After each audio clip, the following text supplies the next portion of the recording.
Pakai jasa influencer marketing untuk brand kosmetik modal 10 juta, mending pakai micro influencer atau macro influencer. Nah, sebelum kita ngomongin soal macro influencer dan micro influencer, kita coba ulas kembali apa itu macro influencer dan apa itu micro influencer dan apa hubungannya dengan perkembangan bisnis kosmetikmu. Influencer marketing, apa itu influencer marketing? Influencer marketing yaitu sebuah strategi pemasaran dalam dunia digital yang mana sebuah brand berkolaborasi dengan seorang influencer untuk menciptakan sesuatu yang diinginkan brand tersebut, entah itu konversi, brand awareness, atau apapun itu agar tercapai tujuan dari sebuah brand itu. Gambaran sederhananya bisa kita lihat pada fenomena selebriti K-pop Sehun EXO yang memakai sandal swallow pada tahun 2014 lalu. Mulanya, sandal swallow tak punya kesan istimewa apapun di benak konsumen Indonesia. Tapi saat melihat artis K-pop ini menggunakannya di bandara waktu itu, brand reputasi sandal ini meningkat hingga harganya naik menjadi $20 pada waktu yang sama. Gimana? Sudah bisa dibayangkan kan? Bagaimana kalau strategi ini diterapkan pada brand kosmetik Anda? Influencer ini ada 5 jenis. Yang pertama ada nano, yang kedua ada mikro, yang ketiga ada medium, yang keempat ada makro, dan yang terakhir ada mega. Masing-masing jenis ini memiliki karakteristik yang beda-beda, mulai dari perbandingan antara jumlah follower, engagement, harga, keterlibatan, dan berbagai hal, mulai dari yang bisa dikontrol sampai yang susah dikontrol, mulai dari budget yang ratusan ribu hingga puluhan juta. Semuanya bisa kita sesuaikan dengan kategori budget kita lah dan apa tujuan kita menggunakan influencer ini. Ada 5 jenis influencer marketing. Kita coba ulas yang pertama. Yang pertama ada nano. Nano ini memiliki jumlah follower antara 1000 sampai 10.000 dengan estimasi harga mulai dari 50.000, dan yang paling penting sini ada estimasi engagement rate. Engagement rate di nano ini terbilang cukup tinggi dibandingkan yang lain, yaitu 5,6%. Yang kedua ada micro influencer. Kurang lebih followernya yaitu antara 10.000 hingga 100.000 dengan estimasi harga mulai dari 100.000 dengan total engagement kurang lebih 2,43%. Sedikit lebih rendah memang jika dibandingkan dengan yang mikro itu. Yang ketiga ada mid influencer dengan total follower antara 100.000 sampai 500.000 dengan estimasi harga mulai dari 400.000 dengan estimasi engagement rate kurang lebih 2,15% sekali posting. Yang keempat ada macro influencer dengan total follower antara 500.000 sampai 1 juta follower dengan estimasi harganya mulai dari 2 juta rupiah dan estimasi engagement rate kurang lebih 2%. Dan yang terakhir yaitu mega influencer. Kenapa disebut mega?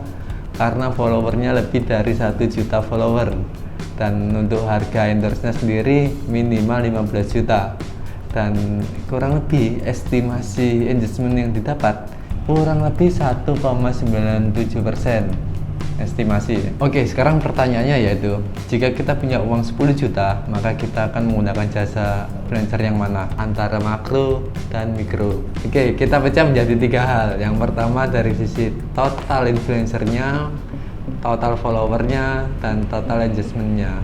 Dari data yang pertama dari total influencer, untuk yang mikro sendiri kurang lebih mendapatkan 100 influencer, untuk yang makro mendapatkan 5 influencer.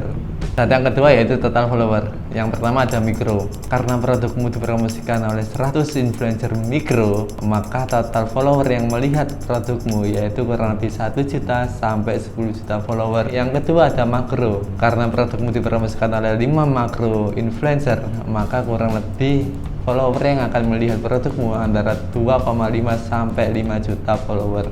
Data yang ketiga yaitu total engagement. Untuk yang di mikro itu 2,43%, sedangkan yang makro 2%. Jika kita melihat data di atas, jelas sangat terlihat perbedaannya. 100 mikro influencer jelas sangat menarik jika dibandingkan 5 makro influencer dengan total budget yang sama, yaitu sama-sama 10 juta. Namun, apakah menggunakan jasa mikro influencer terlihat lebih baik jika dibandingkan dengan makro influencer? Nyatanya Tidak begitu. Banyak sekali faktor yang mempengaruhi dalam menggunakan jasa influencer marketing.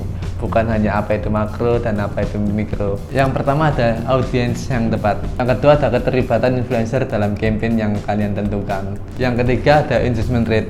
Faktor yang terakhir yang sangat berpengaruh yaitu sebuah konten. Jadi misal audiensmu udah tepat, engagementnya udah bagus, audiensnya udah tepat juga, influencernya udah mega juga, tapi kontennya nggak menarik, semua akan sia-sia. Nah, seperti yang dijelaskan tadi juga bahwa setiap konten yang menarik itu harus terlibat antara brand dengan influencer itu. Jadi brand dengan influencer itu harus terlibat untuk pembuatan konten yang menarik. Namun masalahnya jika kalian menggunakan micro influencer, kalian akan berkolaborasi dengan 100 orang untuk membuat konten. Namun jika kalian menggunakan 5 makro influencer, kalian hanya berkolaborasi dengan 5 makro influencer. Ini tergantung kalian sendiri. Kalian siap untuk kolaborasi dengan 100 orang untuk membuat konten yang berbeda-beda di setiap audiensnya, atau kalian mau menggunakan 5 makro influencer yang tentu sedikit effort untuk kolaborasinya juga, untuk menyesuaikan kontennya juga. Jika konten yang sesuai, target marketnya sesuai, engagementnya sesuai, campaignnya sesuai, maka jelas sangat mungkin hampir semua audiensnya tertarik dengan produk Anda. Jadi menurut kalian, mending menggunakan 100 micro influencer atau 5 makro influencer? Silahkan tulis di kolom komentar. Oh iya, ada satu hal lagi. Kalian juga bisa menggunakan jasa influencer marketing ini tanpa harus membayar uang. Melainkan Anda juga bisa memberikan produk Anda agar bisa direview oleh influencer marketing ini secara gratis. Cukup memberikan produk Anda dan influencer akan mereview dengan senang hati. Namun caranya seperti apa? Next video akan kita coba bahas. Terima kasih.